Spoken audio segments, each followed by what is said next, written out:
Hello Perma people! Today's video starts with a question for you. What happens when we design systems without ethics? We get polluted rivers, endless landfills and communities that are left disconnected from their roots. When profit is the only compass, nature and people suffer. But what if there's another way?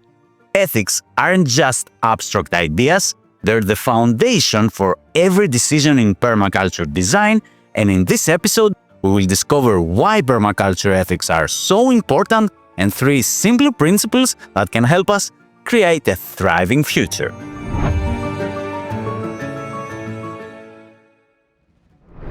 Unethical practices have been the main reason for some of the biggest environmental disasters in human history.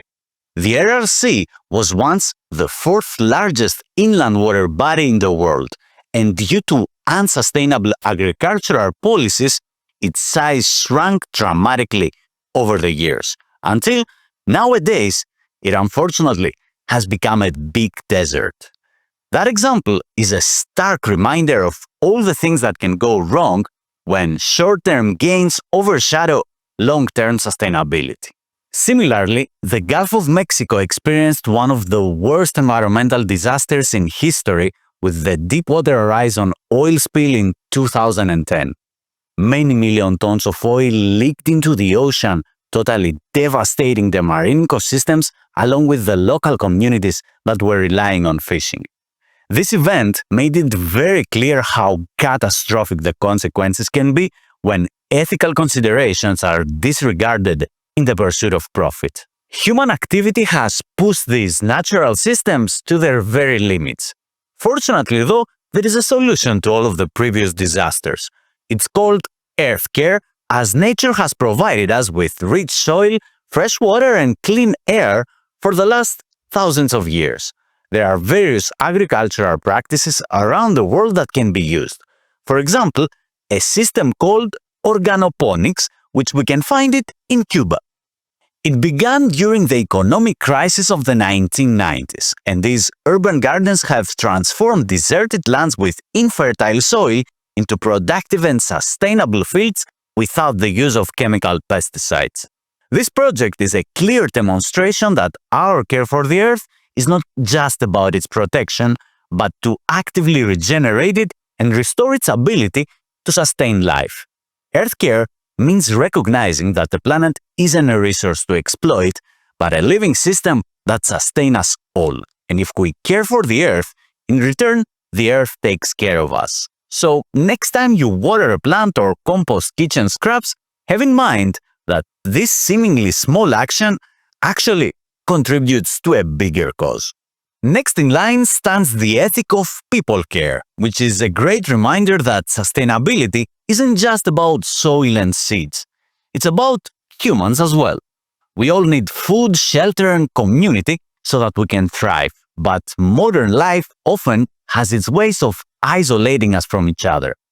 The Prinzessinnen Garden project in Berlin turned a vacant lot into a vibrant garden where people gather in order to learn, share and grow food together. This garden isn't just productive, it is a hub for education, integration and overall well-being. People care extends beyond gardens and parks. In Scotland, the Finghor Foundation promotes community well-being through eco-villages that encourage shared responsibilities and collective decision-making. This principle fosters strong, connected communities with the people living in them to be very connected with each other. Caring for people means creating systems that simultaneously support the community alongside the individual. Instead of competing, if we start collaborating, we can design neighborhoods where we actually care for one another, thus strengthening the entire web of our life. And then there's fair share. As I'm talking to you, million tons of food goes to waste every year, while at the same time, real people across the globe struggle from malnutrition and hunger. The issue here is not the food production. What goes wrong is mainly the distribution. The Disco Soup movement, which was born in Germany as a protest against food waste, has now become a global event by Slow Food Youth Network. The volunteers there turn surplus food into shared meals while having a lively gathering full of music.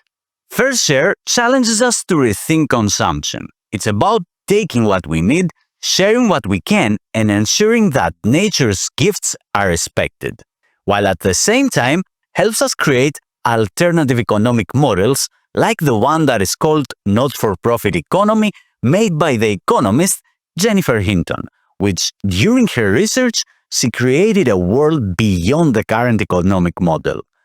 When we embrace Fair Share, we build communities where everyone can thrive.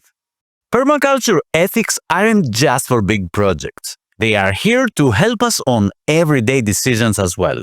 Whether you're choosing locally grown food or volunteering at a community garden, when you decide that you will share your surplus or implement a not-for-profit business decision, all these ethics guide us toward responsible, thoughtful actions. Earth Care reminds us to protect nature. People Care reminds us to support one another. Fair Share teaches us to give back when we can. And together, they create a compass for sustainable living. Now, it's your turn. Look around your home, school, or community and identify one small change you can make today. Maybe it's reducing waste, planting a tree, or organizing a clothes swap. Share your ideas with us and let's build something together, where small ethical actions create the change we want to see in the world. We should not think of ethics like strict rules. They're just reminders of the things that really matter for us and our lives. In the next episode, we'll explore the design principles that help us turn these ethics into real, impactful systems that we can use. Until next time, stay curious and connected to nature.